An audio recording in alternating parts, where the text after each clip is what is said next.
कौन होगा अगला उपराष्ट्रपति, कौन होगा प्रधानमंत्री, शाह बनेंगे नहीं बनेंगे, सब इसी तरफ देख रहे थे ना। उधर भारतीय जनता पार्टी के खिलाफ उनके ही अपने सहयोगी ने मोर्चा खोल दिया। और मोर्चा कोई गुपचुप तरीके से नहीं खोला गया इस बार बकायदा छाती पर मूंग दलने के लिए सारे के सारे जो सहयोगी दल है वो आ गए, एक मंच पर इकट्ठा हुए। उसी मंच पर खड़े होकर बताया कि इतने साल से सत्ता के सहयोगी बने रहने के बावजूद भी कैसे उनका कल्याण नहीं हो पाया। आज सारे सहयोगियों ने मिलकर मोर्चा खोल दिया बीजेपी के खिलाफ। इसे जरूर दिखाने की कोशिश की गई कि यह विपक्ष के खिलाफ खोला हुआ मोर्चा है, लेकिन जो उनके बयान थे वो ये बता रहे थे सीधे सीधे ये मोर्चा खोला गया है सत्ता के खिलाफ। लेकिन सत्ता कौन? सत्ता योगी आदित्यनाथ। जी हां, योगी आदित्यनाथ की एक टेंशन और बढ़ गई है। जो मोदी शाह वर्सेस योगी आदित्यनाथ चल रहा था वो अपने बिल्कुल चरम पर पहुंच गया है। सबका ध्यान लगा हुआ है कि क्या होगा दिल्ली में, क्या नहीं। किसी ने पूछा ही नहीं कि उत्तर प्रदेश में क्या होगा। और उसकी जो तस्वीर आज आपको दिखाऊंगा पता लग जाएगा कि मात्र 7 से 8 दिन रह गए, यानी अगस्त के महीने में ही एक बड़ा सियासी धमाका उत्तर प्रदेश में होने जा रहा है। नमस्कार, मैं हूं प्रज्वल गौतम और आप देख रहे हैं टाइम्स एक्सप्रेस। सबसे पहले जो ताजा खबर है वो आपको दिखा देता हूं। विपक्ष तो बहाना, 2027 के चुनाव में दबाव बनाना ही असली मकसद। राजभर, पटेल और निषाद ने भाजपा को संदेश दे दिया है। यानी सबके सब इकट्ठा होते हैं और उसके बाद इन सब ने मिलकर बाकायदा दिल्ली में खड़े होकर भाजपा को, बीजेपी को संदेश दिया। पहले क्या है खबर? दिल्ली में निषाद पार्टी के अधिवेशन में पिछड़े दलों की एकजुटता से के खास सियासी मायने हैं। यूपी में अगले साल होने वाले पंचायत चुनाव से पहले नवंबर में बिहार में होने वाले विधानसभा चुनाव पर भी इनकी नजर है। तो यूपी सरकार के ये सारे मंत्री एक साथ इकट्ठा हुए, जिसमें अनुप्रिया पटेल के पति आशीष पटेल, संजय निषाद की पार्टी का कार्यक्रम था, उसमें इकट्ठा होना था। और इस मौके को किसी ने भी नहीं छोड़ा। खासकर उत्तर प्रदेश के जो सहयोगी दल हैं एनडीए के, बीजेपी के, उन्होंने इकट्ठा होकर ये दिया। अच्छा, एक कहानी कहाँ से शुरू होती है? इस कहानी की शुरुआत क्या दिलाता हूँ। काशी में नरेंद्र मोदी साहब का एक जोरदार प्रदर्शन, मतलब कार्यक्रम। उम्मीद थी कि भीड़ बहुत रहेगी। हमने आपको दिखाया था कि उम्मीद तो थी भीड़ होगी, लेकिन अचानक से जैसे ही नरेंद्र मोदी साहब बोलना शुरू करते हैं, जो भीड़ वहां आई हुई थी वो जाने लगती है। ये पता होगा आपको, हमने दिखाया था। उसके 2 दिन बाद एक बयान आता है आनंदीबेन पटेल का। आनंदीबेन पटेल साफ साफ लफ्जों में बता देती हैं कि जो योगी आदित्यनाथ की सरकार उत्तर प्रदेश में चल रही है, वो उत्तर प्रदेश में चल रही सरकार दरअसल फ्लॉप है, फेल है। उन्होंने कहा कि राम लला के दर्शन कितने आसान हैं, लेकिन फाइलों के दर्शन नहीं होते।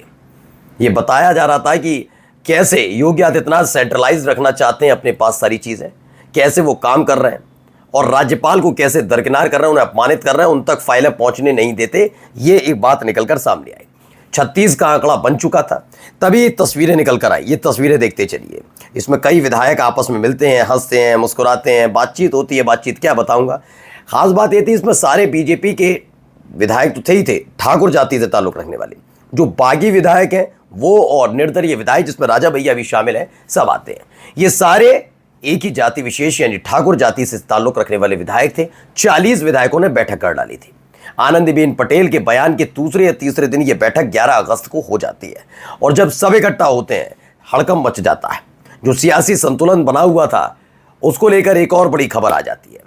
पहले तस्वीर देखते चलिए। सारी तस्वीरों में आपको सिर्फ और सिर्फ क्षत्रिय जाति से ताल्लुक रखने वाली ठाकुर विधायक ही नजर आएंगे। सब विधायक नजर आते हैं और इसको नाम दिया जाता है कुटुंब परिवार। अब सवाल ये उठता है कि ये परिवार, कुटुंब जो परिवार है, वो सिर्फ क्षत्रिय जाति से ताल्लुक रखने वाले विधायकों का क्यों? अगर आप बीजेपी के विधायक हैं तो कम से कम आप और जाति से ताल्लुक रखने वाले विधायकों को भी अपने परिवार में शामिल कर सकते थे, तो कुटुंब परिवार में। लेकिन इस क्षत्रिय विधायकों की बैठक ने हड़कंप मचा दिया। एक संदेश दिल्ली पहुंच गया कि भाई खेला करने की तैयारी में बैठे हैं। लेकिन ये मोदी शाह भी जानते हैं योगी इस समय बहुत ज़्यादा कमज़ोर है। क्यों है वो अभी आपको मैं समझाता हूँ। तस्वीरों को तो आपने देख ही लिया। देखिए, कुटुंब परिवार वाला ये कार्यक्रम था। अब आइए, क्या हुआ? क्या लखनऊ में विधायकों की पंचायत से घबराई भाजपा? 11 अगस्त को लखनऊ में ठाकुर विधायकों की पंचायत होती है।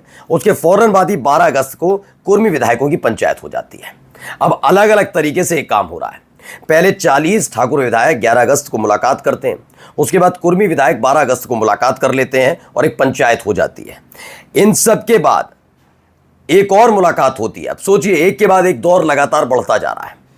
ये तय हो गया कि क्या कैसे खेमा खोलना है। यानी कि योगी आदित्यनाथ की कुर्सी पर ग्रहण बना हुआ था, वो अभी भी राहु केतु छठे नहीं है। वो कभी भी इतने ज्यादा प्रभावी हो सकते हैं कि मुख्यमंत्री से पूर्व मुख्यमंत्री हो जाएं तो बड़ी बात नहीं है। क्योंकि अगर विधायक संख्या बल के हिसाब से देखा है, हो सकता है कि आरएसएस का दबाव मोदी शाह में दिल्ली में है, लेकिन अगर उत्तर प्रदेश के लिहाज से देखा जाए तो योगी आदित्यनाथ यहाँ कमजोर पड़ते नजर आते हैं। योगी आदित्यनाथ उतने संख्या बल विधायकों को नहीं जुटा पा रहे, जिसके चलते वो सरकार या सत्ता में बने रहे। अब ऐसे में देखिए क्या हुआ, ठाकुर विधायकों की बैठक के बीच योगी के दोनों डिप्टी सीएम की मुलाकात होती है। केशव प्रसाद मौर्य से ब्रजेश पाठक मिलते हैं और मिनट 2 मिनट की बैठक नहीं थी, 45 मिनट तक ये बैठक चलती है। ये दो नेता अचानक से मुलाकात करना, वैसे तो मिलते रहते थे कार्यक्रमों में, लेकिन बताया गया कि एक कमरे में अकेले, बिल्कुल कोई नहीं था, पीए वगैरह कोई नहीं, केवल 45 मिनट तक चर्चा चली। चर्चाएं का वजह आम हो गया कि क्या दिल्ली से कोई बड़ा संदेश भेजा गया है, क्योंकि 17 सितंबर वाला अल्टीमेटम दिल्ली में दे रखा है।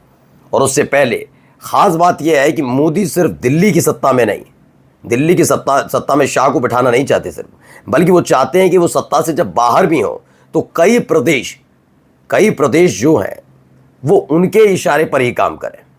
यानी अपने मनपसंद मुख्यमंत्री को जब नियुक्त करा दिया जाएगा तो आसानी से वो बिना सत्ता में ताकतवर हुए भी ताकतवर बने रहेंगे। और इसके लिए माना जा रहा है केशव प्रसाद मौर्य को फिर से आगे किया गया है। ये मुलाकात बहुत अहम इसलिए भी है क्योंकि पिछले साल जब 400 सीटों का दावा किया था और 240 पर सिमट गई थी बीजेपी, तो इसी 240 सीटों के सिमटने के बाद योगी आदित्यनाथ पर दबाव था कुर्सी छोड़ने का। खबर निकल कर आई, योगी आदित्यनाथ ने मना कर दिया कि मैं कुर्सी किसी कीमत पर इसलिए नहीं छोड़ूंगा क्योंकि आप ही ने तो तय किए थे उत्तर प्रदेश में प्रत्याशी, अब हारे तो आपकी जिम्मेदारी मेरी कैसे हुई। इसके बाद विवाद इतना बढ़ता चला गया कि मोदी शाह ने खुद सीधे सीधे योगी से टकराने के बजाय केशव प्रसाद मौर्य के कंधे पर सर हाथ रखा और कहा कि तुम आगे बढ़ो, हम तुम्हारे साथ हैं। केशव प्रसाद मौर्य मोर्चा खोलकर खड़े हो गए। दिल्ली आना जाना दोनों ही नेताओं का, केशव प्रसाद मौर्य के साथ साथ योगी आदित्यनाथ का भी शुरू हो गया। खास बात यह थी केशव प्रसाद मौर्य उस समय मोदी और शाह से मिलते थे, योगी आदित्यनाथ मोदी शाह से मुलाकात नहीं करते थे, वो सीधे नितिन गडकरी से या आरएसएस के नेताओं से मुलाकात करते थे। अब इन सब के बीच एक बार फिर से वही खेल शुरू हुआ। अभी तक ये खबर आ रही थी कि जहां ठाकुर विधायकों ने मुलाकात की, उसके बाद कुर्मी विधायक मुलाकात कर रहे हैं और उसके बाद केशव प्रसाद मौर्य डिप्टी सीएम यानी कि ब्रजेश पाठक की मुलाकात, दोनों की मुलाकात हुई है।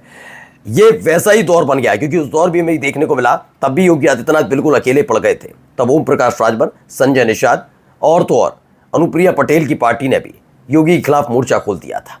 नजूल भूमि विधेयक लाया गया था, उस समय बड़ी फजीयत योगी आदित्यनाथ की हुई थी, जब न केवल उनके सहयोगी बल्कि बीजेपी के प्रदेश अध्यक्ष भूपेंद्र चौधरी ने विधान परिषद में उस नजूल भूमि को एजेंसी जो उनका समिति बनी होती है कमेटी, उसके पास पहुंचवा दिया था। यानी चाहते तो बड़ी आसानी से इसे पास कराया जा सकता था। एक बार फिर से वैसे ही हालात हैं। एक बयान आनंदीबेन पटेल का, उसके बाद बैठकों का दौर, फिर केशव प्रसाद मौर्य ब्रजेश पाठक की मुलाकात और अब तमाम सहयोगी दलों का एक साथ एक मंच पर आना और सीधे सीधे बीजेपी को चुनौती देना योगी की कुर्सी के लिए खतरा बताया जा रहा है। नमस्कार।